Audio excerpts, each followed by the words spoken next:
Laut dipagar sementara perbatasan dibuat longgar sehingga memudahkan para penyelundup membawa TKI ilegal ke luaran sana ke Malaysia. Sehingga mereka menjadi buronan di negara orang sampai-sampai nyawa melayang. Ya, semua ini terjadi karena tidak mampunya negara memberikan penghidupan kepada mereka, sehingga jalan pintas mereka ambil hingga nyawa pun mereka pertaruhkan. Ya, Indonesia. Indonesia memang tidak lagi menjadi surga bagi rakyatnya, tetapi surga bagi para pejabatnya dan para koruptor. Bahwa warganet sungguh-sungguh berniat meninggalkan tanah kelahirannya karena lelah dengan beragam problematika di negeri ini sampai berharap kesejahteraan hidup yang lebih layak dengan mencari peruntungan di negara lain.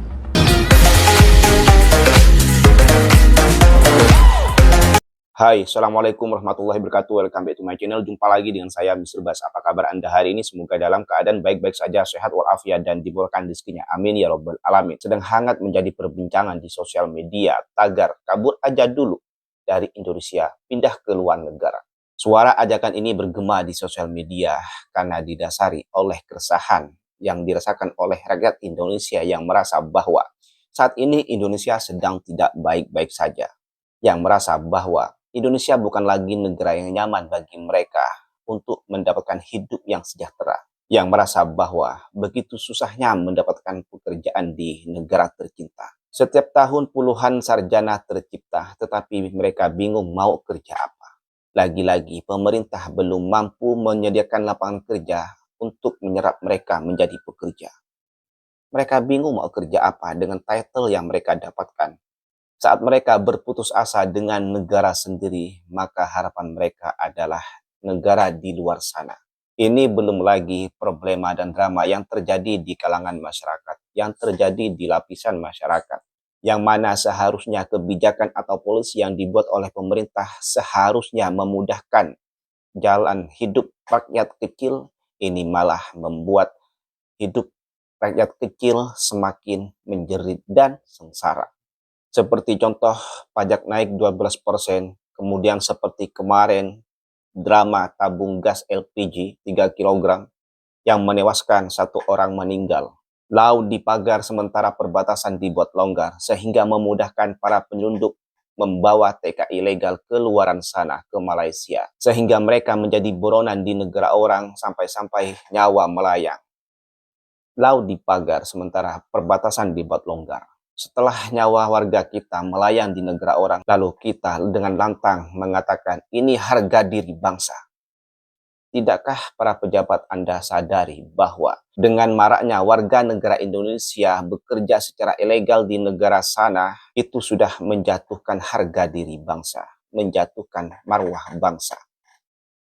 Tidakkah Anda sadari sebelum nyawa warga kita hilang di tangan negara orang, harga diri kita sudah jatuh para pejabat. Ya, semua ini terjadi karena tidak mampunya negara memberikan penghidupan kepada mereka, sehingga jalan pintas mereka ambil hingga nyawa pun mereka pertaruhkan. Ya, Indonesia. Indonesia memang tidak lagi menjadi surga bagi rakyatnya, tetapi surga bagi para pejabatnya dan para koruptor. Mereka hidup sejahtera di atas penderitaan rakyatnya.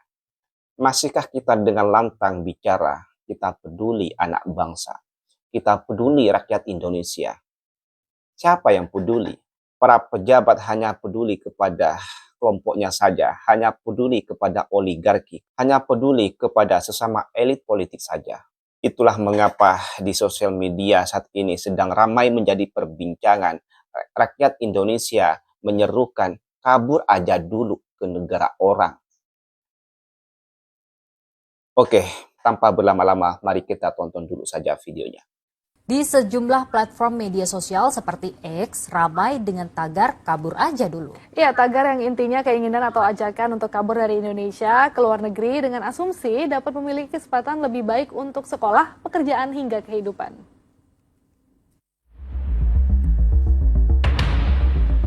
Belakangan, warganet ramai-ramai menyerukan tagar kabur aja dulu di sejumlah media sosial.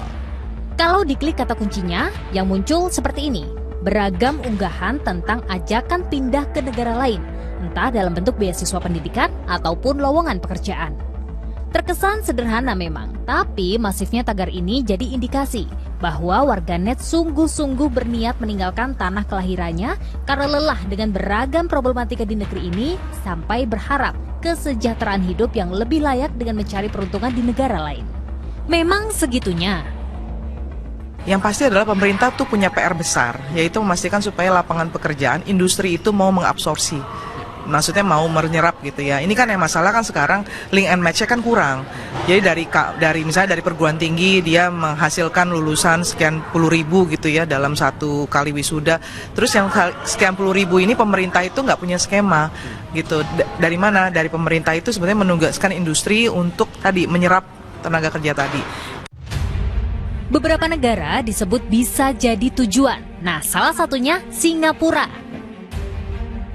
Kalau mengintip dari data Direktorat Jenderal Imigrasi Kementerian Hukum dan Hak Asasi Manusia, sebanyak 4.241 WNI memilih pindah menjadi warga negara Singapura periode 2019 sampai April 2023. Tidak hanya soal wisata, meski dinilai sebagai salah satu kota termahal di dunia, Singapura masih menjadi magnet bagi para pencari kerja maupun pelajar untuk menimba ilmu.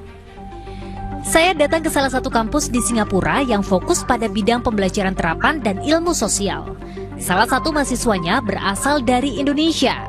Saya tanya ke dia soal bagaimana dukungan pemerintah maupun universitas terkait studinya.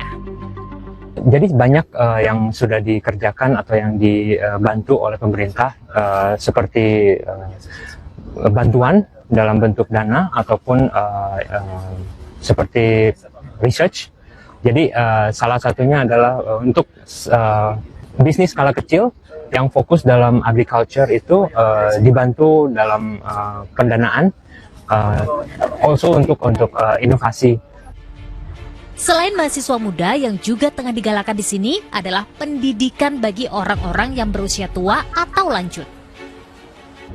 Actually, many countries have invested a lot to study how the young children learn. Yeah. Right. But not many countries have spent money and resources to understand how the adults learn. Then the question is, how do you up the skills level of the adult population?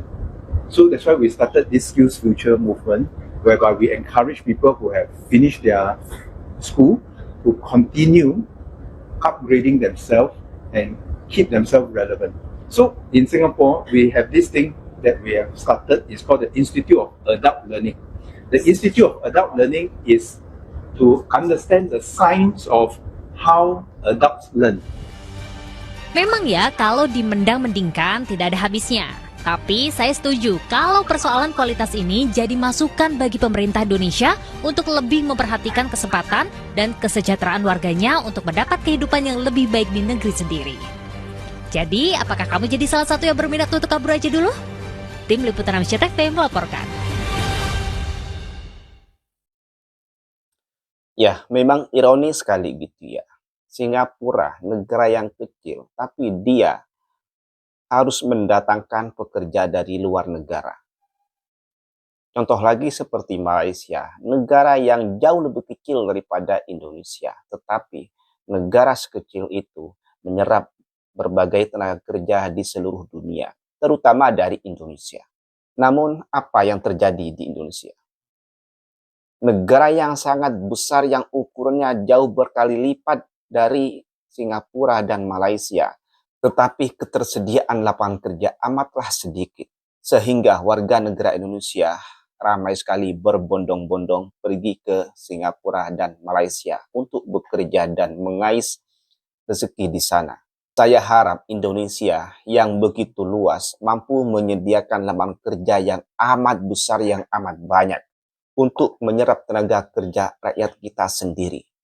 Sehingga rakyat kita sepenuhnya bergantung hidup kepada negara kita, tidak lagi bergantung ke negara orang. Sehingga cara apapun mereka tempuh sekalipun menjadi tenaga kerja ilegal di luar negara sana, sehingga nyawa taruhannya.